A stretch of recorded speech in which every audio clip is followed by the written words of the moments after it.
Happy Wednesday, everybody. I only have a couple minutes because we got a big thing going on tonight, but I just wanted to talk about some of the big things that have been happening that I don't know. Life feels really big and overwhelming, and I realized I said big like 7 times. That's probably how exhausted I am. So one of the events I went to this morning was for CIC, which is a community investment coalition. And what they do is they essentially empower people in disadvantaged communities to build businesses. So they have financial literacy classes, they have mentorship classes, they have loans. If you're not $3 million in loans, they do like micro loans that can be managed fast if somebody needs money right away. They also have like long-term mentorship where they like work with people for years and years and years because they realize that business ownership is the path to wealth, especially generational wealth. And if you grow up in a neighborhood where nobody owns their own home and nobody owns their own business, there isn't a lot of hope of like succeeding and then building your own thing. So it was so cool to see. It was so cool to see the people they had telling their stories of building businesses and changing their lives. Made a lot of connections, gave out a lot of cards. It's always cool to me to connect with people who are having an impact on the community. And sometimes this is people feeding, those without homes. Sometimes this is working with reentry. Sometimes this is just empowering communities that don't otherwise have access to capital. These things are just so positive to see. Hi, everybody. Um, and it was really encouraging because it let me know there are people in the community doing good work.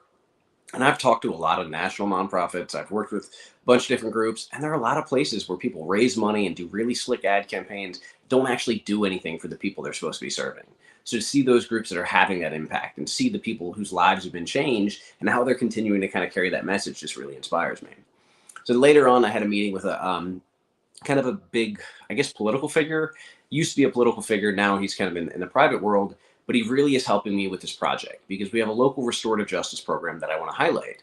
And with the nonprofit, what we've realized is you have great people doing service work in some areas, you have great people doing advocacy, but we have this lack of narrative work. We have this lack of storytelling where people are doing good work, but nobody knows about it, or services are available, but people don't know about it to go get them.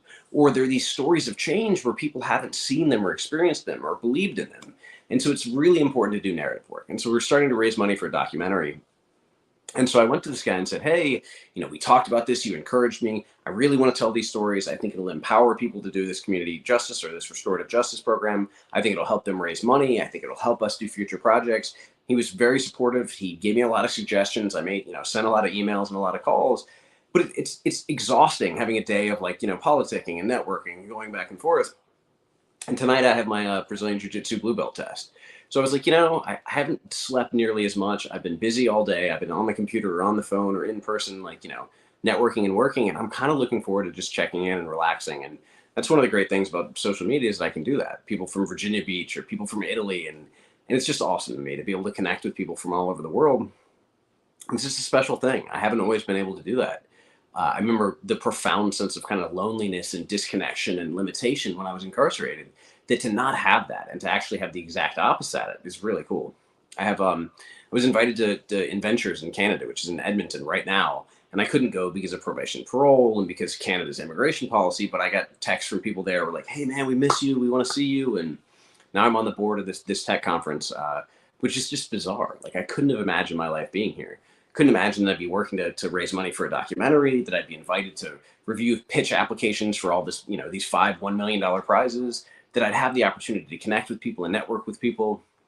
I don't know. I realize that life is about living. And I think for a lot of people, we get caught in that rut, or even for me, I get caught in that fear, that scarcity. Like, am I going to have enough? Are things going to be okay? Am I going to be able to pay the bills? I was on the phone this morning with a mortgage broker trying to figure out if there was a way that I could actually buy a house in town because I hate the idea of paying my landlord every month. Like I'm just giving him money. He's just paying his mortgage. And I don't know if I could find a way to do that and like start to conserve more wealth because it makes me feel more secure, but it also makes me in a better position to do for other people. If I could buy a bunch of real estate, that means I could rent to people coming out of prison, or I could rent to women leaving abusive relationships, or I could rent to people who are in most profound need and often have the fewest access to services, the most limited access to services. So I'm thinking about that, and we're trying to think about what to do with the house that Courtney and I had. And again, it's just kind of amazing to have that because then tonight I get to go to the gym and get beat on by everybody in there for an hour, which is I think the equivalent of a belt test. Like you just get thrown to the sharks, they beat the crap out of you, and at the end, if you survive, you get something out of the deal. But it's just encouraging. And I've been able to connect with people and have relationships and conversations, and just I'm feeling really grateful and I'm feeling really centered that I hadn't for a long time.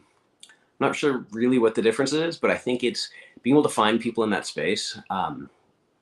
Because essentially doing the work that I do, there are a lot of people who work, who I may see in the juvenile center and in the jail, or I may see in the community with some of the other things, but I don't have coworkers, and I really miss that.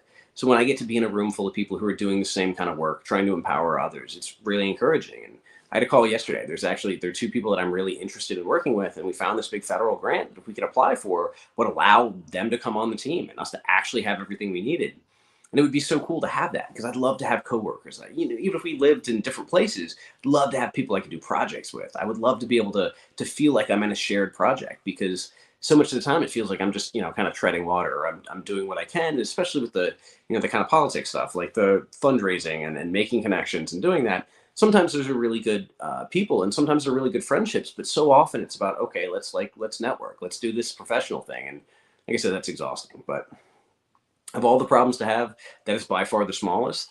And like I said, being able to go to jujitsu tonight, I've been working really hard at this. I started going to the gym maybe a month after I got out, and I'm passionate about it because I love martial arts. I always have. I actually just did a long video about that I'll release, about in many ways how it saved my life in prison, not just physically but also mentally. And I'm grateful for the chance to go somewhere where I can really push my limits, because I've done CrossFit and I've done weightlifting and I've done all these different things, and it's not the same as having like a resisting opponent who's going to break me down, or going in with guys who just, I went on Monday, and they just smashed me, just absolutely smashed me.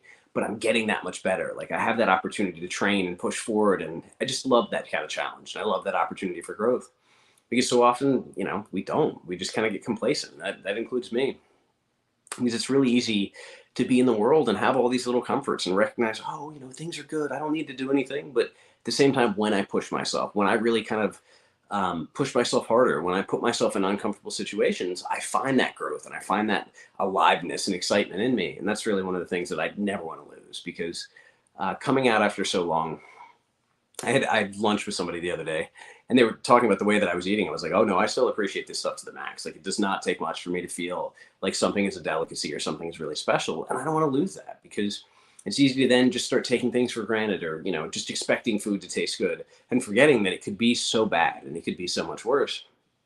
And in some ways, the hardest part about getting out is recognizing that I have 19 years of kind of habits and perspective that I have to change. But the good thing is, hopefully, that means I get at least 19 years of gratitude, like 19 years of being grounded in how thankful I am for the way things are, because I know and I remember, like, in my core, just how bad they could be, or just how different they could be. And it's so cool to see people at these functions, like the CIC function this morning, where people that I've run into in different contexts, people I've run into at a fundraiser for an event that works with formerly incarcerated people to give them microloans, and people I've run into at a Rotary Club that I presented to, and people that are now inviting me to this Building Goodness nonprofit that does construction services and repairs for people who can't afford to do that. And bringing all these people together so that when I have somebody who comes out of prison who's like, hey, I really want to buy this home, but I can't afford to, and like, I'm really trying to figure out how to get a place for my kids, I can be like, ha, I'm going to connect you with the people who do the nonprofit construction work. We'll see if we can get this home repaired. We'll see if we can create a safe, responsible place for you to raise your children, allow you to build some equity and some wealth, so you're not just struggling to get by and you don't feel pushed back into that old lifestyle. Because so often the stress and the lack of hope and the lack of opportunity really does draw people back into a different thing. So that's unfortunate. But I see a community where, I live in a small city and there's a lot of money here, like an insane amount of money. So I think some of the problems seem more solvable or doable than they are in New York City or San Francisco, where you're dealing with millions of people. Because here it's like, hey, we actually can do this. Like, you could put a number amount on what it takes to give everybody a place to sleep at night. You could put a number amount on what it takes to make sure that everybody has access to job training, or access to childcare, or access to, training to start a business. And again, it was so cool to see the people who were like, man, I had a dream. I had an idea. I wanted to do this. One guy wanted to share Caribbean food. He wanted to make Caribbean food and culture accessible. So he opened this restaurant, and he opened this catering business. Now he's opening another location, and he's expanding. And it's awesome because they catered the food there. And let me tell you, it was good. And it's not just the food, it's the passion and the human energy. And it just feels amazing. Somebody else started a limo service, or not a limo, but like a car service, an auto service. I mean, and that's another amazing thing. Somebody else started an art studio where they reuse old art supplies rather than throwing them away, and create a space where people have access to that, where kids can go after school and have access to art and to a studio and to a safe space where they can do something creative and productive. And that was so cool because I'd seen that person around town a lot, but we'd never met. We exchanged cards, and now we're in contact. And I'm actually going to try to connect her with one of the people at the juvenile center who's doing art in the juvenile center, but wants to be able to do it on the outside. because so often the kids in the juvenile center will have structure and have support on the inside and then get out and not have anything, because there are strangely and or ironically like more resources inside than there are on the out. And if we want people to stay out of prison or not go into prison in the first place, it would help for them to have resources and have opportunity and have sports leagues and have art studios and have places to go to do productive things and be around people. And so I think that's what the community is realizing and starting to invest in. I don't think it's going to solve the problem. I think we're always going to have issues with poverty. We're always going to have issues with inequity, and real estate is a really good example because things are getting so crazy. But I think as that goes on, is one of my dreams is I love the work that I'm doing with the nonprofit. I'd love to get it big enough and get one of these big federal grants and be able to hire people to do that work. I'd love to launch this tech venture and be able to build equity and then either sell that or license that out. Then I'd love to get into real estate and be able to get into commercial real estate where we can make sure people have access to housing that want it. We can either do credit ourselves, or we can provide, let's say, access to services or access to credit providers that are not traditional. There's a whole thing about I can't remember. They're not FDIC. Some kind of FDIC group where it's like a nonprofit lending agency that works with disadvantaged communities. But they're great, and they get money from the state and from the feds. And it's like they work to literally put money in the hands of people who need it and give them the skills to make sure they maintain that wealth or grow that wealth rather than just spending it. So all these groups that I never heard of growing up or in prison or even like when I first got out, realizing that they're out there and realizing that now when somebody says, hey, I got a solid idea and a business plan, like where do I go? I have somebody I can connect them to. Realizing that when somebody says, hey, like I work hard, this is my situation, I've saved some money, like I want to buy a house, I know where I can send them to. Like I'm able to connect people with the resources and the opportunities. And again, I think that's just going to expand. And again, if we can raise money for the narrative project, we can raise money for this documentary, I think we're going to be able to have an impact, because some of the stories we want to tell are going to change the perspective locally, but also have the possibility of making an impact nationally. But I got to get ready to do jujitsu and get choked out and beaten out and just slammed on by everybody for an hour. So I'm going to take a deep breath. I'm going to drink some water and I'm going to go do my best and hopefully come back a blue belt. Hope y'all have a good night.